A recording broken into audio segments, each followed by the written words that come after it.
झारखंड के कद्दावर नेता और भाजपा के राष्ट्रीय उपाध्यक्ष रघुवर दास को केंद्र की सरकार ने उड़ीसा का राज्यपाल बना दिया है। यह मोदी सरकार का ऐसा सुनियोजित सुविचारित स्ट्रोक है जिसके जरिए उसने एक साथ कई मकसद साधने की कोशिश की है। आइए समझते हैं कि रघुवर दास को राज्यपाल बनाए जाने के निहितार्थ क्या हैं।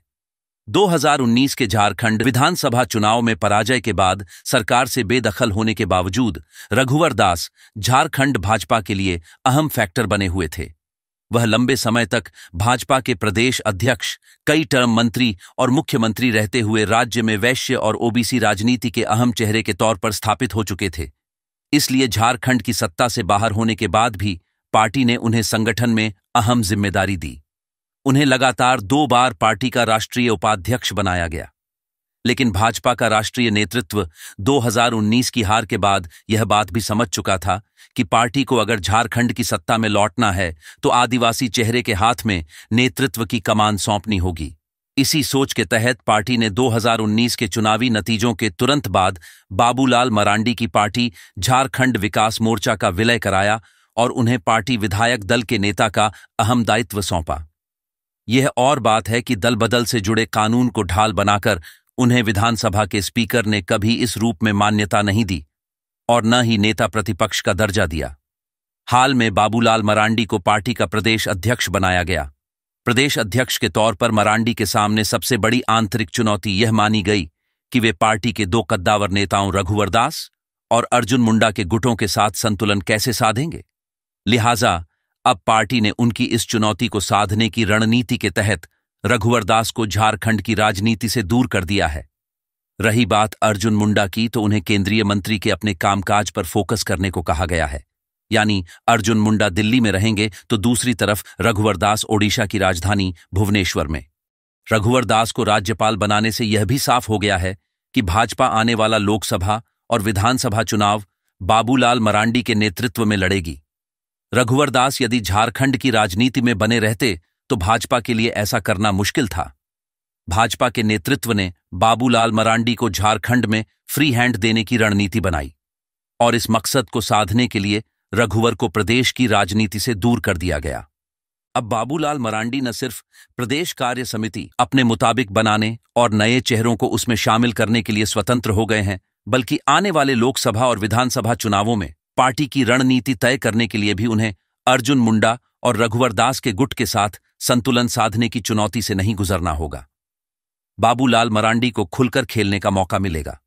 रघुवर दास को ओडिशा का राज्यपाल बनाए जाने के 2 दिन पहले ही पार्टी ने अमर बावरी को भाजपा विधायक दल का नया नेता बनाया। बावरी को बाबूलाल मरांडी का करीबी माना जाता है। वह फिलहाल बाबूलाल के फैसलों में हस्तक्षेप करने या उन पर दबाव डालने की स्थिति में नहीं है।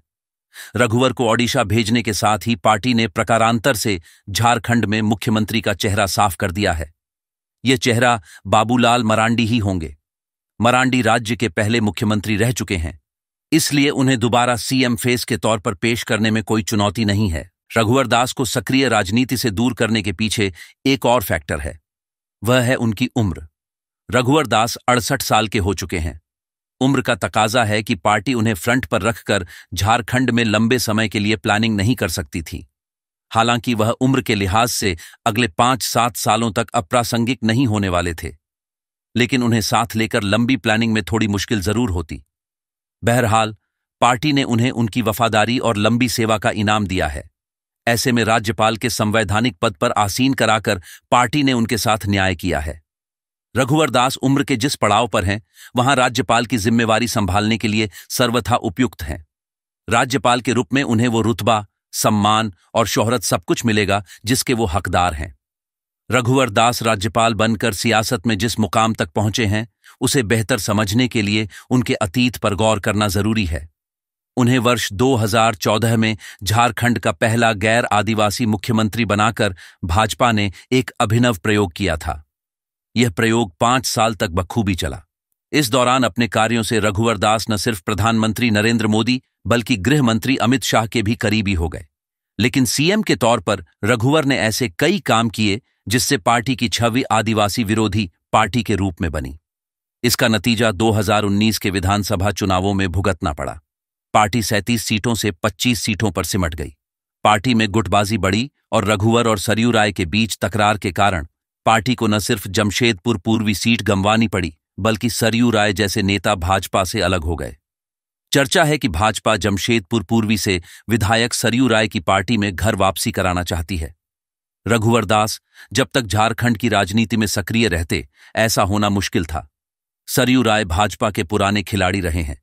आरएसएस का एक बड़ा वर्ग भी चाहता है कि वह भाजपा में वापसी करें। रघुवर दास के ओडिशा जाने के बाद यह रास्ता भी साफ होता दिख रहा है।